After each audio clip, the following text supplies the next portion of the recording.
दोस्तों, स्वागत है आपका आपके अपने चैनल मोहो एंटरटेनमेंट पर। कहानियों की दुनिया में कुछ किस्से ऐसे होते हैं जो सिर्फ मनोरंजन नहीं करते, बल्कि हमारी रूह को झकझोर देते हैं। आज हम आपको एक ऐसी ही दास्तान सुनाने जा रहे हैं जो रंगों के त्योहार होली के इर्द-गिर्द बुनी गई है। लेकिन इसमें गुलाल की लाली से ज्यादा एक दोस्त की यादों का गहरा रंग है। मुंशी प्रेमचंद जी की ये कहानी रंगों का बोझ या होली का उपहार हमें सोचने पर मजबूर कर देगी कि क्या त्योहार सिर्फ शोर-शराबे का नाम है या इसका कोई गहरा मतलब भी है। तैयार हो जाइए एक ऐसी यात्रा के लिए जहां हंसी के पीछे छिपे आंसू हैं और रंगों के पीछे छिपा एक गहरा दर्द। हमारी कहानी शुरू होती है एक ऐसे शख्स से जिसका नाम तो पंडित श्रीविलास था, लेकिन दुनिया उन्हें सिलबिल कहती थी। अब नामों को बिगाड़ने की प्रथा ना जाने कब और कहां से शुरू हुई, ये तो इतिहासकार भी नहीं बता सकते। लेकिन सिलबिल जी का नाम उनके चरित्र पर बिल्कुल सटीक बैठता था। बेचारे सचमुच ही थोड़े सिलबिल थे। जरा तसव्वुर कीजिए उनका।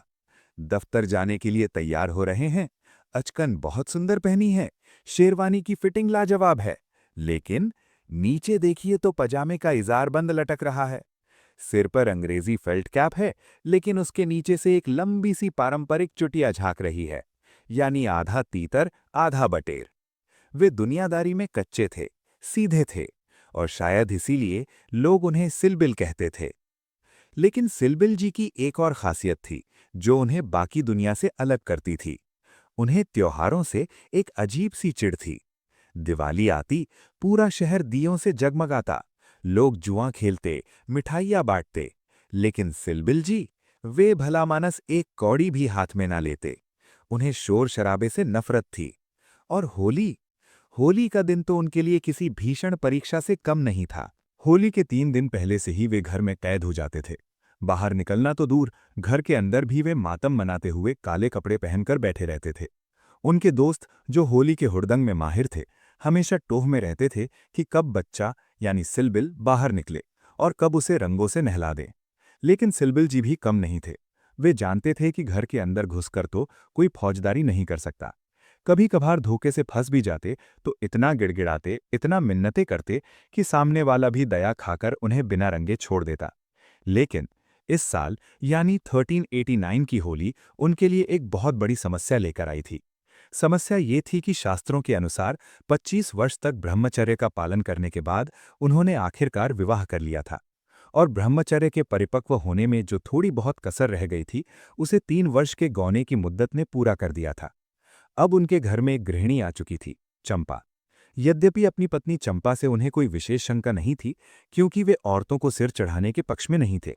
इस मामले में उन्हें अपना वही पुराना रूढ़िवादी ढंग पसंद था। बीवी को जब एक बार कसकर डांट दिया तो उसकी क्या मजाल कि वो रंग की पिचकारी भी हाथ में ले।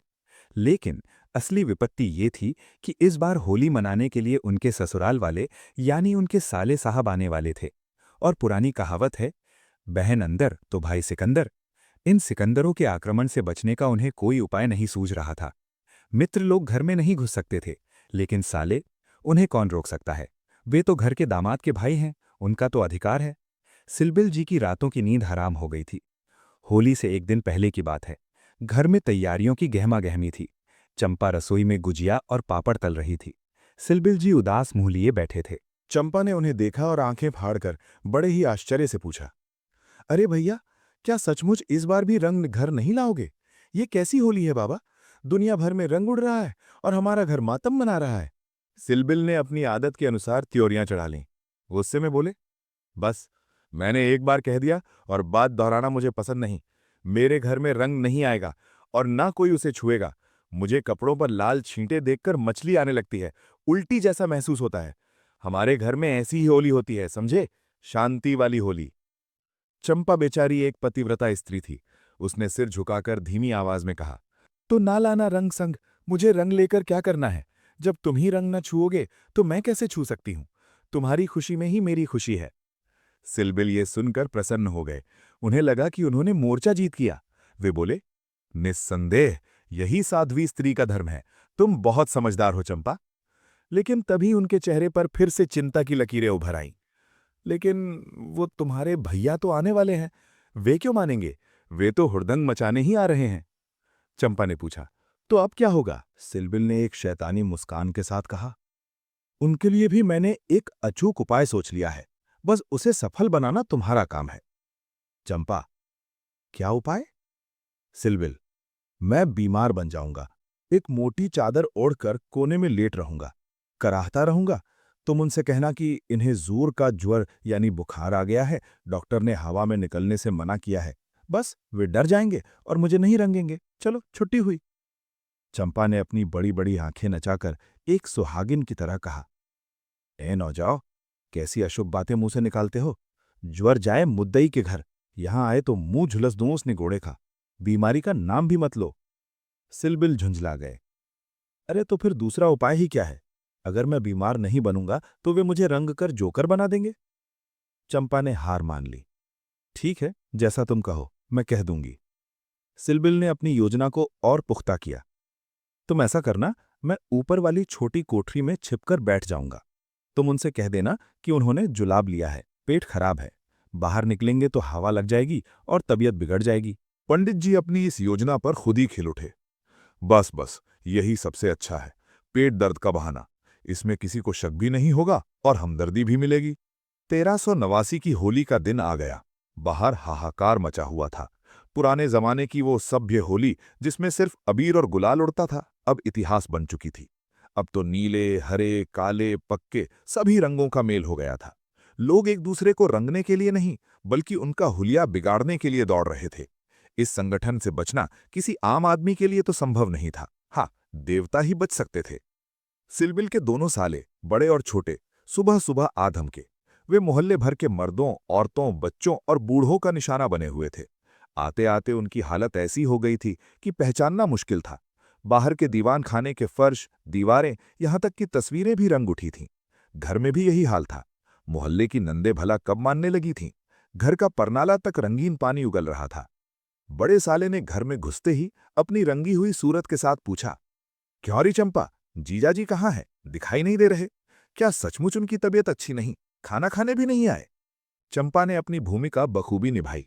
उसने सिर झुकाकर बहुत ही दुखियारी आवाज में कहा, हाँ भैया, क्या बताऊं, रात ही से उनके पेट में कुछ दर्द होने लगा। बहुत बेचैन है। डॉक्टर ने हवा में निकलने को सख्त मना कर दिया है। कह रहे थे जुलाब लिया है। थोड़ी देर बाद छोटे साले को शक हुआ। उसने कहा, क्यों जी, क्या भाई साहब नीचे नहीं आएंगे? ऐसी भी क्या बीमारी है? होली का दिन है, कम से कम मिलने तो आएं। कहो तो मैं ऊपर जाकर देख आऊं। चंपा घबरा गई। अगर वे ऊपर गए तो पोल खुल जाएगी। उसने छोटे भाई का हाथ पकड़ लिया और बोली, नहीं नहीं लल्ला, ऊपर मत जाइयो। वे बहुत चिड़चिड़े हो रहे हैं। वे रंग वंग नहीं खेलेंगे। डॉक्टर ने कहा है कि हवा लगी तो और बीमार हो जाएंगे। तुम लोग यहीं खेलो खाओ। दोनों भाई हाथ मलकर रह गए। बेचारे जीजाजी को रंगने का अरमान अधूरा रह गया।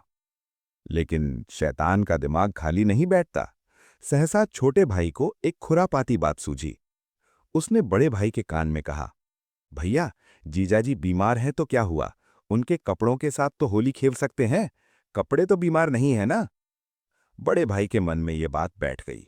वाह, क्या आइडिया है! जीजाजी न सही, उनके कपड़ों को रंगकर ही शगुन मना लेंगे।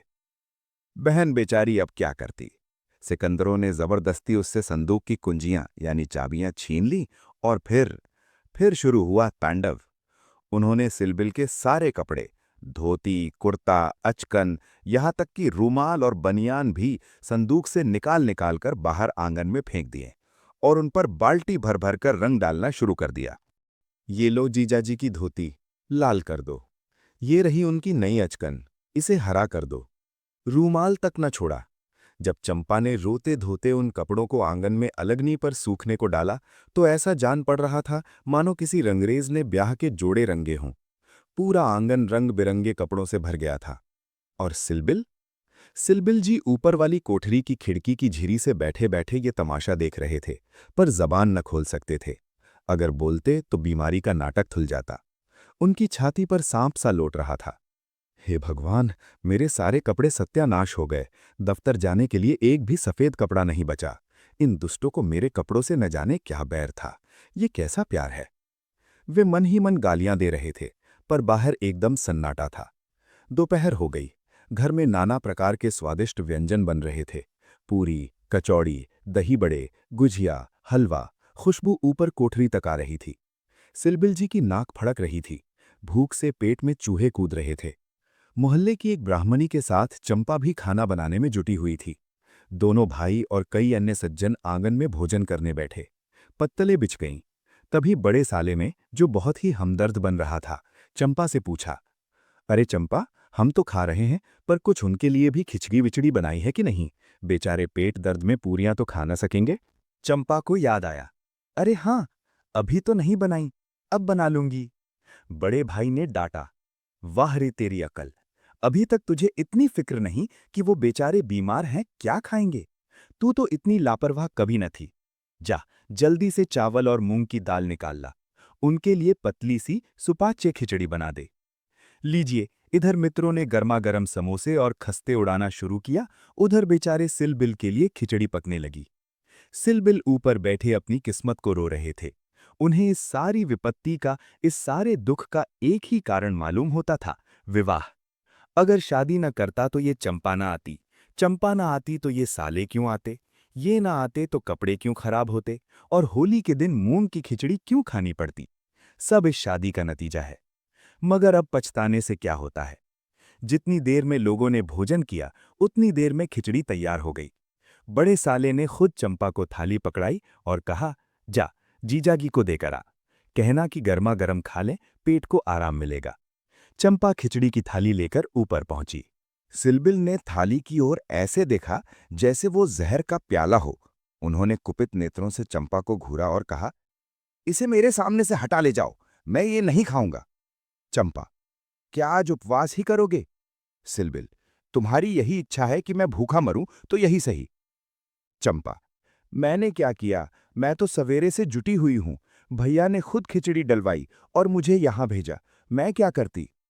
हाँ, वो तो मैं देख रहा हूं कि मैं अब घर का स्वामी नहीं रहा। सिकंदरों ने उस पर कब्जा जमा लिया है। मगर मैं ये नहीं मान सकता कि तुम चाहती तो और लोगों के पहले ही चुपके से मेरे पास पूरियां नहीं पहुंचा सकती थीं। मैं इसे पतिव्रत धर्म के विरुद्ध समझता हूं, और क्या कहूं। चंपा, तुम तो देख रहे थे कि दोनों जने मेरे सिर पर सवार थे, मौका ही नहीं मिला। अच्छी दिल लगी है, और लोग तो समोसे और खस्ते उड़ाएं, मजे करें, और मुझे होली के दिन, त्योहार के दिन मूंग की खिचड़ी दी जाए। वाह रे नसीब। चंपा ने फुसफुसाकर कहा, तुम अभी इसे 2-4 कौर खा लो, दिखावे के लिए। मुझे ज्यों ही अवसर मिलेगा, मैं तुम्हारे लिए दूसरी थाली, अच्छी चीजों वाली थाली छिपा कर लाऊंगी। अभी गुस्सा थूको। और वो कपड़े, सारे कपड़े रंगवा डाले, दफ्तर कैसे जाऊंगा नंगा? ये दिल लगी मुझे जरा भी नहीं भाती, मैं इसे बदमाशी कहता हूं। तुमने संदूक की कुंजी क्यों दे दी, क्या मैं इतना पूछ सकता हूं? चंपा, जबरदस्ती छीन ली उन्होंने, तुमने सुना नहीं, मैं अकेली जान क्या करती?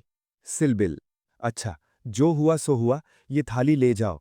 अगर मुझे अपना पति समझती हो, धर्म समझती हो, तो दूसरी थाली लाना, नहीं तो आज व्रत ही सही, मैं ये खिचड़ी नहीं खाऊंगा। तभी एकाएक सीढ़ियों पर पैरों की आहट सुनाई दी। धप धप धप। सिलबिल ने सामने देखा तो दोनों साले आ रहे थे। उन्हें देखते ही बेचारे ने तुरंत अपना गुस्सा थूक दिया, रोनी सूरत बना ली, चादर से पूरा शरीर ढक लिया और जोर जोर से कराहने लगे। हाय उई माँ, बहुत दर्द है। बड़े साले ने पास आकर बड़े प्यार से पूछा, कहिए जीजाजी, अब कैसी तबीयत है? थोड़ी सी खिचड़ी खा लीजिए, पेट हल्का रहेगा। सिलबिल ने मुंह बनाकर बहुत ही कमजोर आवाज में कहा, अभी तो कुछ खाने की इच्छा नहीं है भाई साहब, जी मिचला रहा है। साले ने जोर दिया, नहीं नहीं, उपवास करना तो हानिकर होगा, कमजोरी आ जाएगी, थोड़ी सी खा लीजिए, हमारे हाथ से खा लीजिए। बेचारे सिलबिल, क्या करते। उन्होंने मन ही मन इन दोनों शैतानों को खूब कोसा, गालियां दी, और फिर विष की भांति कड़वे घूंट की तरह वो बेस्वाद खिचड़ी कंठ के नीचे उतारी। आज होली के दिन खिचड़ी ही भाग्य में लिखी थी। जब तक सारी खिचड़ी समाप्त न हो गई, दोनों भाई वहीं डटे रहे, मानो जेल के अधिकारी किसी अनछन वृद्धारी कैदी को जबरदस्ती भोजन करा रहे हों। बेचारे को ठूस ठूस कर खिचड़ी खानी पड़ी। पेट इतना भर गया कि बाद में पकवानों के लिए गुंजाइश ही न रही। रात के 10 बज चुके थे। मेहमान जा चुके थे या सो चुके थे। घर शांत था। चंपा उत्तम पदार्थों का, पूरी, कचौड़ी, दही बड़े, गुझिया, हलवा, खुशबू ऊपर कोठरी तक आ रही थी। सिलबिल ने सामने देखा तो दोनों साले आ रहे थे। उन्हें देखते ही बेचारे ने तुरंत अपना गुस्सा थूक दिया, रोनी सूरत बना ली, चादर से पूरा शरीर ढक लिया और जोर जोर से कराहने लगे। हाय उई माँ, बहुत दर्द है। पूरियों और हलवे का थाल लिए पतिदेव के पास पहुंची। सिलबिल महाशय मन ही मन झुंझला रहे थे। भाइयों के सामने मेरी परवाह कौन करता है? दिन भर उपवास कराया, खिचड़ी खिलाई, और अभी तक असली भोजन का कहीं पता नहीं। लेकिन जैसे ही उन्होंने चंपा को सुगंधित थाल लाते देखा, उनकी कुछ अग्नि शांत हुई। भूख तो नहीं थी, पर लालच था। बोले, अब तो बहुत सवेरा है, 1-2 घंटे बाद क्यों ना आई? सो जाती।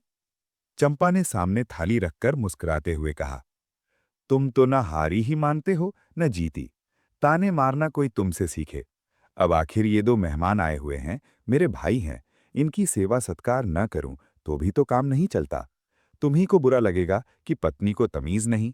और फिर कौन रोज आएंगे? साल खाड़ में आते हैं। सिलबिल, ईश्वर न करे कि रोज आए। यहां तो एक ही दिन में बधिया बैठ गई, दिवाला निकल गया। थाल की सुगंध में तरबतर चीजें देखकर सहसा पंडित जी के मुखारबिंद पर मुस्कान की लाली दौड़ गई। उन्होंने एक गुझिया उठाई, एक टुकड़ा खाया और चंपा को सराहते हुए बोले, सच कहता हूं चंपा, मैंने ऐसी चीजें कभी नहीं खाई थीं। हलवाई साला क्या बनाएगा? तुम्हारे हाथ में जादू है। जी चाहता है तुम्हें कुछ इनाम दूं। बोलो क्या चाहिए?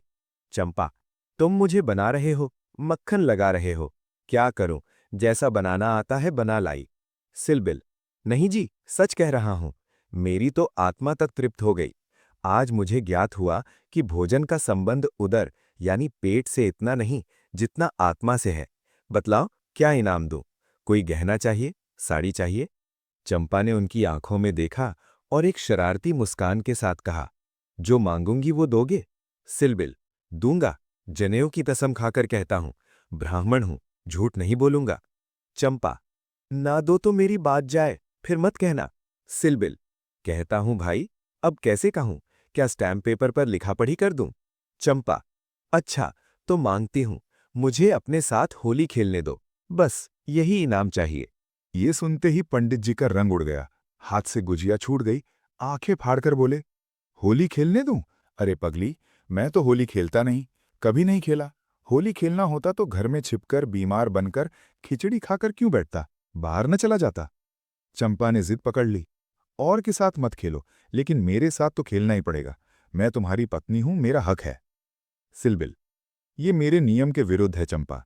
मैं असूलों का पक्का हूं। जिस चीज को अपने घर में उचित समझूं, उसे किस न्याय से घर के बाहर अनुचित समझूं? सोचो, मैं दोगला नहीं हो सकता।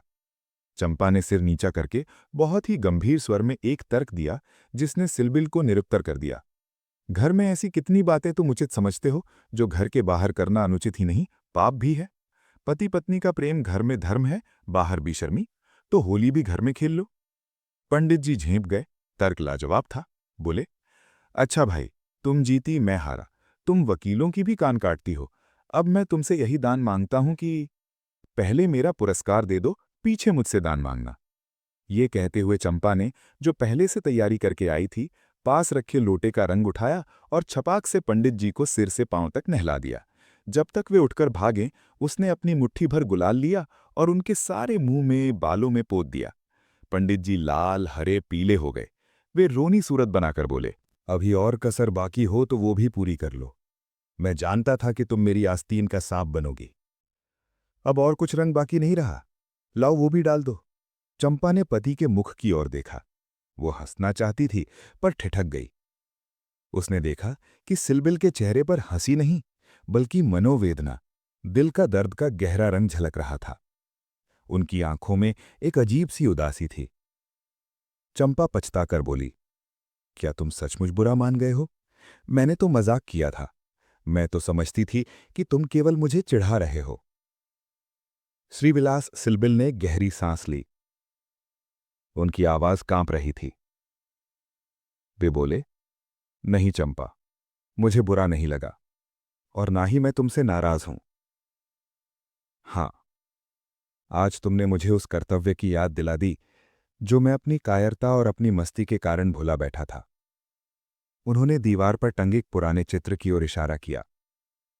वो सामने जो चित्र देख रही हो, वो मेरे परम मित्र मनहरनाथ का है, जो अब इस संसार में नहीं है। चंपा ने उस तस्वीर को देखा, एक तेजस्वी युवक की तस्वीर। सिलबिल ने आगे कहा, तुमसे क्या कहूं चंपा, वो कितना सरस, कितना भावुक और कितना साहसी आदमी था। देश की दशा देख देख कर उसका खून जलता रहता था। 20-22 साल भी कोई उम्र होती है, पर वो उसी उम्र में अपने जीवन का मार्ग निश्चित कर चुका था। वो सेवा का मार्ग था, जन्म का विरागी था। वासना तो उसे छू ही न गई थी। हम और हमारे साथी सैर सपाटे करते थे, फिल्में देखते थे, पर उसका मार्ग सबसे अलग था। सत्य के लिए प्राण देने को तैयार। कहीं अन्याय देखा और भवें तन गईं, कहीं अखबारों में अत्याचार की खबर देखी और चेहरा तमतमा उठा। ऐसा तो मैंने आदमी ही नहीं देखा। ईश्वर ने अकाल ही बुला लिया, नहीं तो वो मनुष्यों में रत्न होता। सिलबिल की आंखों में आंसू आ गए। वो किसी मुसीबत के मारे का उद्धार करने को अपने प्राण हथेली पर लिए फिरता था। और स्त्री जाति? स्त्री जाति का इतना आदर और सम्मान कोई क्या करेगा? स्त्री उसके लिए भोग की नहीं, पूजा और भक्ति की वस्तु थी। सिलबिल ने अपनी यादों के पन्ने पलटे। 5 वर्ष हुए, यही होली का दिन था। मैं अपने दोस्तों के साथ भंग के नशे में चूर था। रंग में सिर से पांव तक नहाया हुआ था। मैं उसे गाना सुनने के लिए बुलाने उसके घर गया। मैंने देखा कि वो सादे कपड़े पहने कहीं जाने को तैयार खड़ा है। मैंने पूछा, कहाँ जा रहे हो यार? आज तो होली है। उसने मेरा हाथ पकड़कर बड़े उत्साह से कहा, तुम अच्छे वक्त पर आ गए सिलबिल, नहीं तो मुझे अकेले जाना पड़ता। एक अनाथ बुढ़िया मर गई है, कोई उसे कंधा देने वाला नहीं मिलता। कोई किसी मित्र से मिलने गया हुआ है, कोई नशे में चूर पड़ा हुआ है। कोई मित्रों की दावत कर रहा है, कोई उस गरीब की लाश को उठाने वाला नहीं। ब्राह्मण क्षत्रिय उस चमारिन की लाश कैसे छुएंगे? उनका तो धर्म भ्रष्ट होता है। बड़ी मुश्किल से 2 कहार मिले हैं। एक मैं हूं, चौथे आदमी की कमी थी, सो ईश्वर ने तुम्हें भेज दिया। चलो चलें। सिलबिल का गला रूंध गया। हाय, अगर मैं जानता कि ये मेरे प्यारे मनहर का आखिरी आदेश है, तो आज मेरी आत्मा को इतनी ग्लानि ना होती। उस वक्त मुझे लाश उठाकर नदी जाना बहुत बुरा लगा। मेरे घर कई मित्र आए हुए थे। गाना हो रहा था, मेरा नशा किरकिरा हो रहा था। मैंने उससे कहा, इस वक्त तो भाई मैं नहीं जा सकूंगा, घर पर मेहमान बैठे हुए हैं। मैं तो तुम्हें बुलाने आया था। होली का दिन है, लाश ढोने का नहीं। मनहर ने मेरी ओर देखा। उसकी आंखों में गुस्सा नहीं, तिरस्कार था। एक ऐसा तिरस्कार जो मुझे आज भी चुभता है। उसने कहा, अच्छी बात है, तुम जाओ, तुम्हें तुम्हारा त्योहार मुबारक। मैं और कोई साथी खोज लूंगा। मगर तुमसे मुझे ऐसी आशा नहीं थी सिलबिल। तुमने भी वही कहा जो तुमसे पहले औरों ने कहा था। कोई नई बात नहीं थी। अगर हम लोग अपने कर्तव्य को भूल न गए होते, तो आज देश की ये दशा ही क्यों होती? ऐसी होली को धिक्कार है। त्योहार तमाशा देखने, अच्छी अच्छी चीजें खाने और अच्छे अच्छे कपड़े पहनने का नाम नहीं है। ये व्रत है, तब है। अपने भाइयों से प्रेम और सहानुभूति करना ही त्योहार का खास मतलब है। और कपड़े लाल करने के पहले खून को लाल कर लो।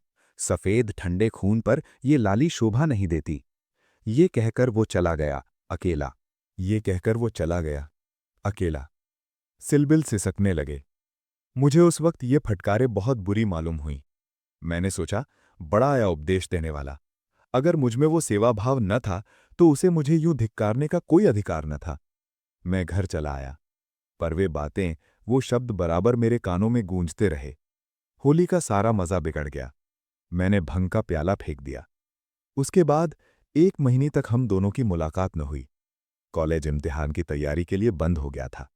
मुझे कुछ खबर नहीं कि वो कब और कैसे बीमार पड़ा। सुना है कि उस लाश को जलाने के बाद वो वहीं शमशान में ठंड लग जाने से बीमार पड़ गया था। कब अपने घर गया, पता नहीं। सहसा एक दिन मुझे उसका एक पत्र मिला। हाय, उस पत्र को पढ़कर आज भी छाती फटने लगती है। श्रीविलास एक क्षण तक गला रुक जाने के कारण बोल न सके। चंपा भी रो रही थी। लिखा था, भाई सिलबिल, मुझसे आखिरी बार मिल जा। अब शायद इस जीवन में भेंट ना हो। मेरा समय पूरा हो गया है। खत मेरे हाथ से छूटकर गिर पड़ा। उसका घर मेरठ के जिले में था। दूसरी गाड़ी जाने में आधा घंटे की कसर थी। मैं पागलों की तरह स्टेशन भागा, तुरंत चल पड़ा। मगर उसके दर्शन न बंधे थे। मेरे पहुंचने के पहले ही वो सिधार चुका था। मेरा मनहर चला गया था। सिलबिल ने अपनी भीगी आंखें उठाईं और चंपा से कहा, चंपा, उसके बाद मैंने होली नहीं खेली।